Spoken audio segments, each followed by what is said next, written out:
बिस्मिल्लाहिर्रहमानिर्रहीम। अस्सलाम वालेकुम दोस्तों। रिसेंटली मैंने मुफ्ती तारिक मसूद साहब को थोड़ा सा एनालाइज करना शुरू किया और रिसेंटली मैंने देखा है कि he is a very good man. और स्पेशली जिस बंदे के दिल में थोड़ा सा दर्द होना उम्मत का, या जिस बंदे की तकलीफ़ होती है दूसरे बंदे के दर्द देख के, वो बहुत ही यानी कि नाइस, मतलब बहुत अच्छी पर्सनैलिटी का मालिक होता है और नेक भी होता है। और यही डेफिनेशन इस्लाम में भी है।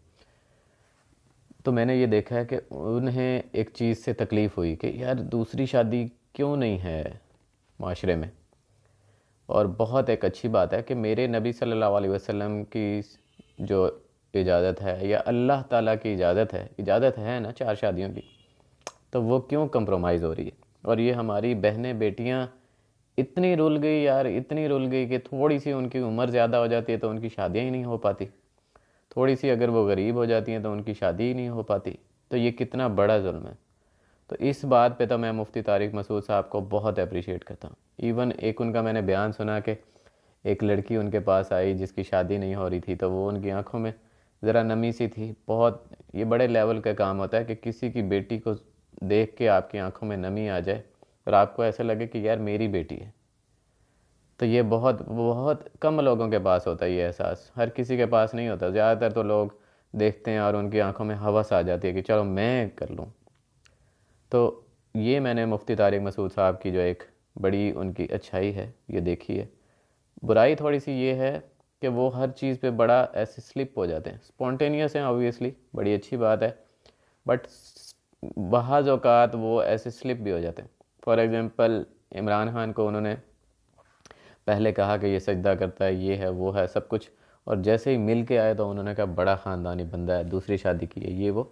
तो you have to be a little bit moderate होना चाहिए कि ठीक है दूसरी शादी कर ली, इट्स ओके, उन्होंने बुला लिया, इट्स ओके। बट ये जो आपको उन्होंने बुलाया है ना, ये इस वजह से नहीं बुलाया कि आप पर्सनली कोई चीज़ हैं। ये इस वजह से बुलाया कि दीन ने आपको इतनी यानी कि इतना बड़ा मर्तबा दे दिया कि जिसकी कोई हद नहीं है। वो इस वजह से कि आपके दिल में दर्द दिल है और दूसरों की बेटियों को देख के आपकी आंखों में आंसू आते हैं और आप एक बहुत अच्छे उस चीज़ पे जा रहे हैं। But still you have to hold down, मतलब थोड़ा सा ना कूल डाउन करना चाहिए बंदे को ज़रा, बिकॉज यू आर अ मुफ्ती। थोड़ा सा मैंने आपको देखा है कि आपकी ज़बान में ऐसे लफंटर या फंटर या इस तरह के लफ्ज़ हैं, जो बंदा बैठा हो एक क्या कहते हैं मिंबर पे ना, तो उसकी ज़बान से ये वर्ड्स थोड़े से जो है ना अजीब से लगते हैं। क्योंकि नबी करीम सल्लल्लाहु अलैहि वसल्लम ने भी कुछ सहाबा को हंसते हुए देखा तो फरमाया कि जो मैं देख के आया हूँ ना, अगर तुम देख लो तो तुम कम हंसो और ज़्यादा रो। तो हमारे उलमा हमारे लिए बहुत बहुत काबिल एहतराम है।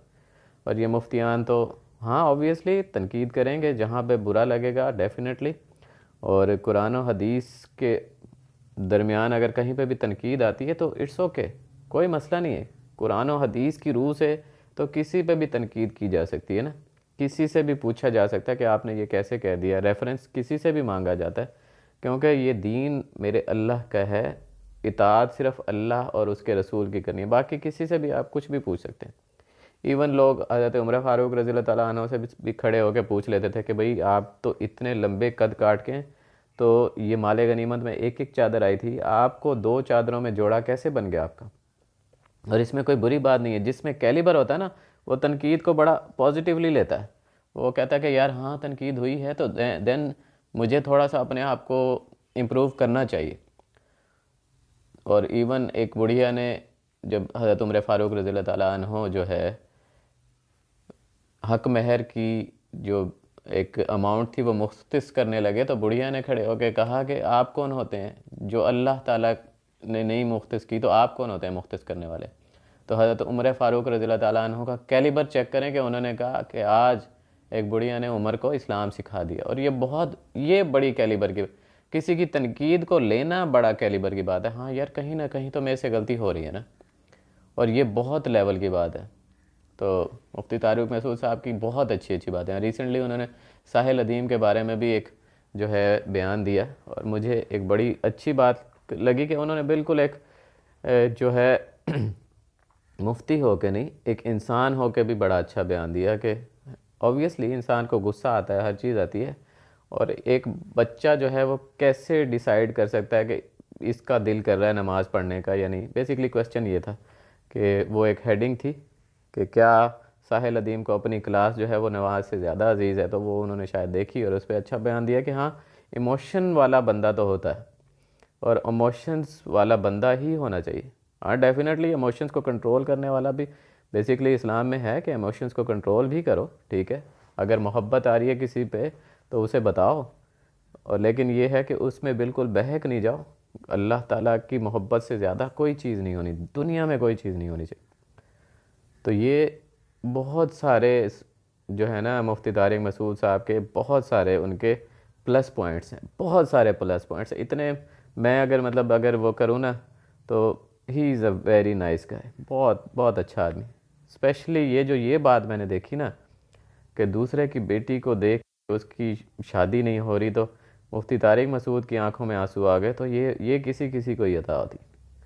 अब एक बहुत अच्छी चीज़ और बहुत अच्छा मसला तारिक मसूद साहब के हैंडल हो गया है, और अगर वो चाहें और अल्लाह ताला उन्हें तौफीक भी दे कि ये जो टाइम से शादियां हैं ना, और हमारी बहनों बेटियों के घरों में बैठना जो है ना, और इसी तरह एक रिवाज बन गया कि पढ़ाना बड़ा है। इट्स ओके, पढ़ाओ, सब कुछ करो, बट स्किल ज़्यादा ज़रूरी है ना। स्किल होगा तो वो घर में बैठ के कपड़े सी के भी अपना बड़ा इजी रोज़गार कमा रही है। और अगर सिर्फ पढ़ाई होगी तो आज एक ऑफिस में नौकरी कर रही है, कल दूसरे ऑफिस में नौकरी कर रही है, परसों तीसरे ऑफिस में नौकरी कर रही है, और ये होता रहेगा। तो तारिक मसूद साहब को ये रियलाइज़ कराना, ये सारी चीज़ें कराना, ये भी अल्लाह ताला का एक बहुत बड़ा इनाम होता है। तो तारिक मसूद साहब जितना भी हमारे इस्लाम में ये है ना कि करैक्टर बड़ा मैटर करता है। अब आपको एक चीज़ रियलाइज़ हो गई है, आप उसके ख़िलाफ़ काम करें, और आपने करैक्टर भी बिल्ड करना है कि बेसिकली अपनी बेटियां भी किसी के दूसरे तीसरे चौथे निकाह में दे के फिर आप जब मिंबर पे बात करेंगे ना कि मैंने भी 2 शादियां की हैं, 3-4 शादियां की हैं, और मैंने अपनी बेटी भी किसी के दूसरे तीसरे या चौथे निकाह में दी है, तो सोचें उसका तो इतना खूबसूरत इम्पैक्ट जाएगा कि जिसकी कोई हद नहीं होगी। हर लड़की ये ख्वाहिश करने लग जाएगी कि यार दीन वाले की मैं अब चौथी बीवी बन जाऊं, ठीक है, लेकिन किसी जानी की, किसी शराबी की, किसी गली में खड़े होने वाले गंदे लड़के की, किसी गंदी गालियां देने वाले बच्चे की पहली बीवी भी बनना उसे मकसूद ना हो। तो बेसिकली तारिक मसूद है set a very good example, बहुत अच्छा मतलब एग्जांपल उन्होंने सेट की है। थोड़ा सा उनको होल्ड डाउन करना चाहिए, बिकॉज मुफ्ती का लेवल ही कुछ और होता है। तो आपका लेवल कुछ और अल्लाह ताला ने कर दिया, और ऑब्वियसली पैसा वैसा सब कुछ दे दिया। तो ये सारी चीज़ें, और एक और रिगार्डिंग अनदर थिंग, आपका लाइफस्टाइल, गार्ड्स वगैरह ये वो, इसको थोड़ा सा ना हमें डी अप्रिशिएट करना चाहिए ऐसी चीज़ों को।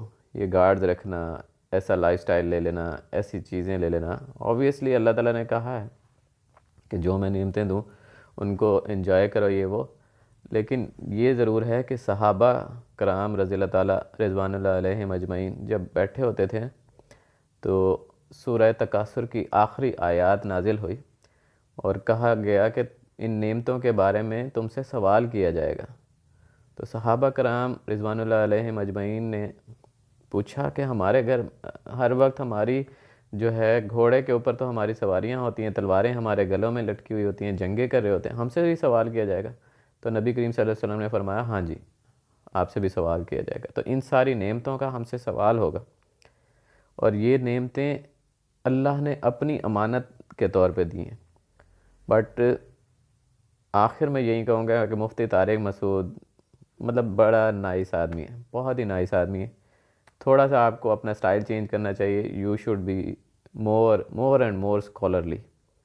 अब ये फंटर वाले या इस तरह के लफ्ज़ कभी कभार इट्स ओके, कोई मसला नहीं है, बट ये भी मेरा पर्सनल वो है।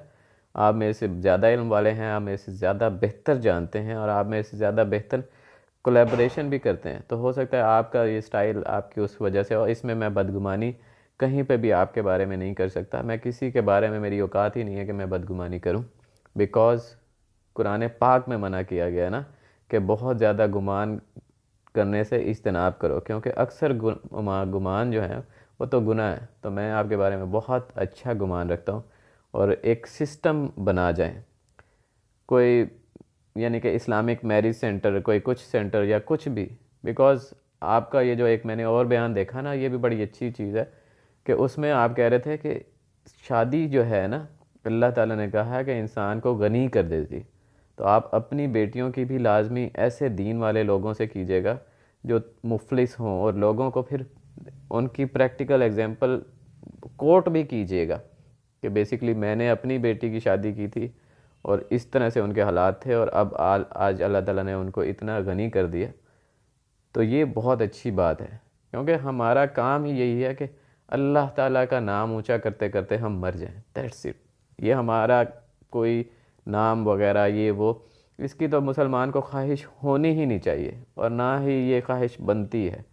बिकॉज़ ज़रा सी भी ये ख्वाहिश आएगी ना, तो वो जो इतना बड़ा रिवार्ड हमें मिलना है सिर्फ नीयत की बेस पे, वो भी ख़त्म हो जाएगा।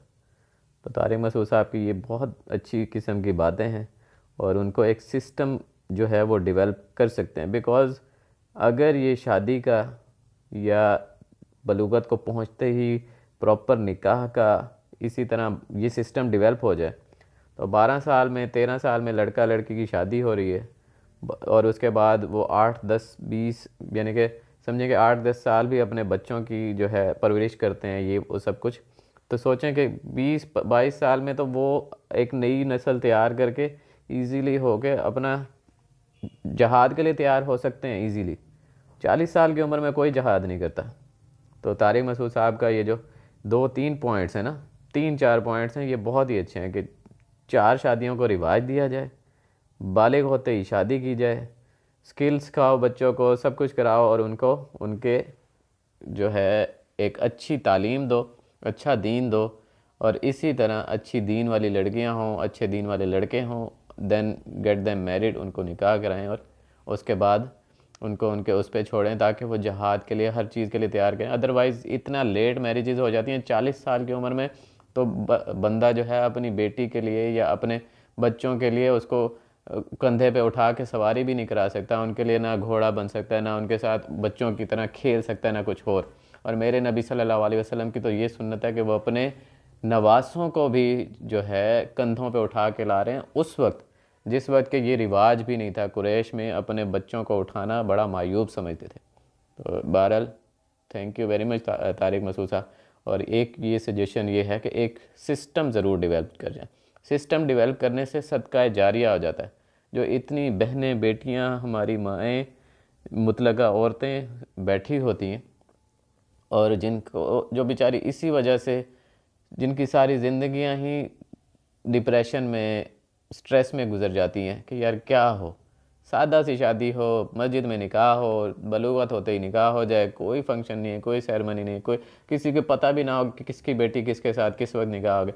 बल्कि लोग तो पूछें यार मैंने सुना था कि आपकी बेटियां भी हैं और बड़ी अच्छी हैं, ये वो, तो वो बताए यार उनके तो निकाह हो गए। इस लेवल पे जब हम आ जाएंगे ना, then this whole society will keep on improving, और ये बहुत ज़्यादा अच्छी किस्म की और बड़ी बेहतरीन किस्म की इम्प्रूवमेंट हो जाएगी कि इतनी सारी लड़कियों की जो बेसिकली बहुत दफ़ा तो यही होता है ना कि जैसे बलूगत को पहुंचती हैं उनके सारे जो जज्बात होते हैं वो उभरना शुरू हो जाते हैं, वो फिर एक ख़ास हद तक अपने आप को जो है कंट्रोल करके रखती हैं। उसके बाद जो है वो ये होता है कि बाज़ औक़ात कोई बहक जाती है, कोई नहीं बहकती, फिर वो दूसरे को देखती है, ये वो, तो वो सारा ये गंद हो जाता है।